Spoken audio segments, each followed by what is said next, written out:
Hello everyone, good morning. কেমন আছো তোমরা সবাই? আশা করি তোমরা সবাই খুব ভালো আছো, আর আমিও কিন্তু বেশ এখন ভালোই আছি। তবে মাঝখানে তোমাদের সঙ্গে অনেকটা দিন আমার কথা হয়নি, বলতে পারো 15 দিন হয়ে গেল। প্রিয়শ্রী ব্লগে তোমাদেরকে সবাইকে আবার অনেক স্বাগত জানিয়ে আজকের থেকে নতুন আবার ব্লগ শুরু করছি। এটা ছিল আমার বাপের বাড়ির ব্লগ। তো যেহেতু আমি সেখান থেকে ব্লগগুলো শেষ করেছি, যেহেতু অনেকটা দিন হয়ে গেছে আমি ব্লগ দিইনি, তার মাঝখানে হয়তো অনেকে আমাকে ভুলেও গেছো, আবার অনেককেও মনেও রেখেছো। তো যারা যারা মনে রেখেছো তাদের জন্য অসংখ্য ধন্যবাদ, আর আশা করি সবাই আমাকে মনেই রেখেছো, কেউ ভুলে যাওনি। যাই হোক, মাঝখানে অনেক কিছু হয়ে গেছে, আর এতদিন যে ব্লগ দিইনি সেটার একটা কারণও ছিল। তো সেই কারণটা তোমাদের সঙ্গে আস্তে আস্তে পরে শেয়ার করব। আর এইটা ছিল মেলার দিনের ব্লগ। তো যেহেতু সকাল থেকে এতটা পরিমাণে বৃষ্টি হচ্ছিল, আর এখন তো প্রায় এটা বর্ষার সময়, তো এটা সবসময়তে বৃষ্টি হতেই থাকে। আর সেই ওয়েদারে কী বলো তো, মেলাটা হয়তো এবার সারাদিন গান বাজনা হতে থাকে। তো সেই কারণে ব্লগগুলো শ্যুট করেও রাখিনি, যেহেতু ছাড়তে পারবো না, আর ভয়েস ওভার দিতে গেলে তো সব ওই বাইরে থেকে আওয়াজগুলো বেশি আসবে, সেই কারণে আমি আর কোনো ব্লগ শ্যুট করিনি। যে ভাবলাম চলো বাড়িতে গিয়েই তোমাদের সঙ্গে শেয়ার করব। বাড়িতে এসে গেছি, প্রায় আমার 4-5 দিন হয়ে গেছে, কিন্তু বাড়িতে এসে আবার ব্লগগুলো দিতে পারিনি। কেন জানো তো, আমার ঘরের কাজগুলো এখনও কমপ্লিট হয়নি।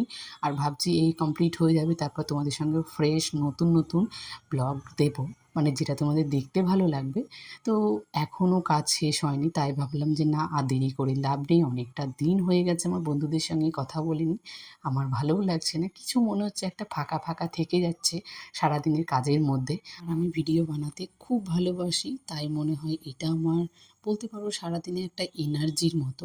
তো সেটাই আমি সবসময় করার চেষ্টা করি, কিন্তু মাঝখানে অনেকটা দিন কেটে গেছে তোমাদের সঙ্গে কথা হয়নি, তো আমার মনটা একটু খারাপ ছিল। তো ভাবলাম কবে থেকে ব্লগগুলো শেয়ার করব, তো ভাবলাম যে একটাই আমার লাস্ট ভিডিও শ্যুট করা আছে, তো সেটা আগে ছেড়ে দিই। তারপরে থেকে বাড়িতে নতুন নতুন ব্লগগুলো, সেগুলো তোমরা পরে দেখতে পারবে। আপাতত যেমন আগে ডেইলি লাইফস্টাইল করতাম, তো সেরকমই দেখতে পাবে। তো কিছুদিন পরের থেকে নতুন নতুন একটু ব্লগ আসবে যদিও। আর বাপের বাড়ির কাছে মেলা, সেখানে তো সবার সঙ্গে একটা বছর পরে দেখা হয়, প্রত্যেকটা বোনেরা একসাথে আসে, তখন একটা ভীষণ মজার একটা ব্যাপার হয়। তো সেই সময়গুলো আমি না আর মিস করতে চাইনি। তো সেই জন্য তাদের সঙ্গে খুব ভালো সময়গুলো কাটিয়েছি, আর এত ভালো লেগেছে। এই প্রত্যেকটা বছর, মানে প্রতিটা এই গ্রামের মেয়েরা আমরা এই দিনগুলোর অপেক্ষা করি, যে সবাই মিলে একসাথে গিয়ে আনন্দ করব, মজা করব। আর আমার পিসির মেয়ে, মামার মেয়ে সব মিলিয়ে প্রায় বলতে পারো আমরা 10টা মতো বোন হয়ে যায়। যখন মেলার পরে যখন সবাই নিজের নিজের জায়গাগুলোয় ফিরে যায় না, বলতে পারো সবাই কান্না করেই ফেলি, কারণ এই 10টা-11টা দিন আমরা একসাথে কাটাই। তো এই সময়গুলো না একটা সারাটা বছরের মতন মনে রাখার মতো দিন হয়। প্রত্যেকটা দিন আমরা খুব এনজয় করি। আর সবার বাড়ি তো কাছে কাছেই, তবু আমরা দুই বোনে একটু দূরে হয়ে গেছি, বোন তো আবার আরও একটু দূরে থাকে। তো সেই সাথে সবার সঙ্গে সব সময় দেখা হয় না, একটা বছর পরে দেখা হয়, সেটাই আমাদের কাছে না অনেক। একটা বছরের পুরো গল্প জমে থাকে, যে আমরা সবাই মিলে যখন একসাথে বসি, মা খেতে ডাকলে কেউ কখনো খেতেও যায় না, আবার একসাথে ঘুমায়, কেউ সারা রাতে তো ঘুমায় না।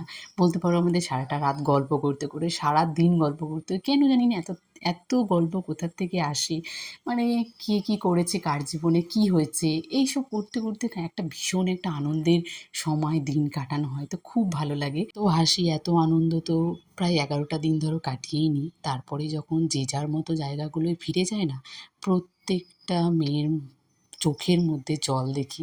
আর আমরা যেহেতু একটু দূরে, আমরা সবার পরেই আসি, তো সবাই যখন একে একে আলাদা হয়ে যায় না, সত্যি ভীষণ কষ্ট হয়। মনে হয় জানো তো, যে এই সময়গুলো কেন থমকে দাঁড়িয়ে যায় না, এই দিনগুলো কেন দাঁড়িয়ে থেকে যায় না, যে এত ভালো ভালো মুহূর্তগুলো কাটিয়ে যখন নিজের নিজের বাড়িতে, নিজের নিজের সংসারে আসি না, তখন মনে হয় সংসারের প্রতি মনই বসাতে পারি না। কয়েকটা দিন যেন একটু মনটা উড়ু উড়ু থাকে, যে কী করছিলাম, কোথায় ছিলাম, এত ভালো তো দিনগুলো কাটছিল। সবাই মিলে বসে রাত জেগে গান শোনা, একসাথে খাওয়া দাওয়া, অনেকটা সময় কাটানো, গল্প করা। তোদের সবাইকে সত্যি খুব মিস করি, খুব মিস করি সবাইকে। আবার একটা বছর পরে সবাই একসাথে হব, আর এত এত আনন্দ করব। তো যাই হোক, সব মিলিয়ে কিন্তু মেলাটা ভীষণ আনন্দ করেছি, সবাই মিলে খুব ভালো কেটেছে। আর ভাসানি দিতে প্রচুর আনন্দ করেছি। তো সেটা তোমাদের সঙ্গে শেয়ার করতে পারিনি, কারণ আমি জানি যে আমি ব্লগগুলো আমি শেয়ার করতে পারবো না, তাই আমি ওই ভিডিও করে রাখিনি। ওই যতটুকু ওই ছবি টবি একটু আধটু তোলা হয়েছে। তো যাই হোক পরের বছর থেকে সম্পূর্ণটা শেয়ার করব। আর এখানে দেখো রাতের বেলা ভীষণ একটা এক্সাইটেড একটা জিনিস, এটা দেখে হয়তো তোমরা অনেকেই বুঝতে পারছো আবার বুঝতে পারছো না। তো আমি বলে দিই, এখানে ওই শ্মশানকালী সেজেছে।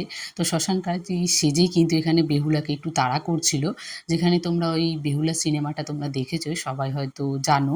তো এখানে এই যে এই সিনটা যে এত ভালো লাগে, আর এখন রাত বাজে যেন 3:10, এতটা পরিমাণে লোক মানে ভাবা যাচ্ছে না, মানে কে কার ওপর চেপে দাঁড়াবে সেটাই কেউ বুঝতে পারছে না। তো এখানে মানে বোন আর আমার একটা পিসি দুজনেই ভয়ে পড়েই গেছিলো।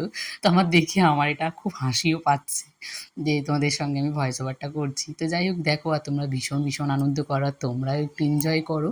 তো খুব ভালো লাগছিল। প্রত্যেকটা বছর কিন্তু এই সিনটা করা হয়, তো সবাই এই দিনটার জন্য অপেক্ষা করে বেশি, কারণ এই জিনিসটা এতটা এক্সাইটেড, সামনে থেকে দেখলে কিন্তু তোমরাও ভয় পেয়ে যাবে যে যখন এই যে শ্মশানকালীটা সবার সামনে আসে না, দেখতে একটা রূপটা ওর অন্যরকম হয়ে যায়, তখন কিন্তু খুব ভয়ও লাগে। তো সেই জায়গা থেকে সবাই একটু ভয় ভয় পাচ্ছিল, আর যদিও আমাদের দেখে দেখে অভ্যাস হয়ে গেছে, তো সেটা আমাদের আর খারাপ লাগে না। কিন্তু এই সিনটা যে এত ভালো লাগে, মানে সেটা তোমাদেরকে যে বলে বোঝাবো সেটা আর বলে বোঝাতে পারবো না। প্রত্যেকটা বছর এই দিনটা আমাদের আসে আর খুব ভালোও লাগে, সবাই মিলে ভীষণ ভীষণ ভীষণ আনন্দ করি। আর এত রাত্রে যে সবাই জেগে আছি শুধুমাত্র এইটুকু দেখার জন্য। আমরা তো ভীষণ আনন্দ করেছি, যে তোমরা যে দেখছো তোমরা কতটা আনন্দ পেয়েছো, আর তোমরা কে কে জানো যে এই ব্যাপারগুলো কি কি হয় না হয়, বেহুলা সিনেমাটা কে কে দেখেছো সেটা তোমরা অবশ্যই কমেন্টে জানিও। আর তোমাদের কেমন লাগলো এই যে এই দৃশ্যটা আমি যে তোমাদেরকে দেখালাম, তোমরা অবশ্যই কিন্তু সবাই কমেন্টে জানিও। এখানে বেহুলাকে তাড়া করা হয়ে গেছে, তারপর এখানে মা শ্মশানকালী এখানে যে শিবের ওপরে পা দিয়ে দাঁড়িয়ে আছে। তো এই জায়গায় সত্যি সত্যি একটা আমাদের সময় মনে হয় কি বলতো, ওর চোখগুলো পুরো লাল লাল হয়ে যায়।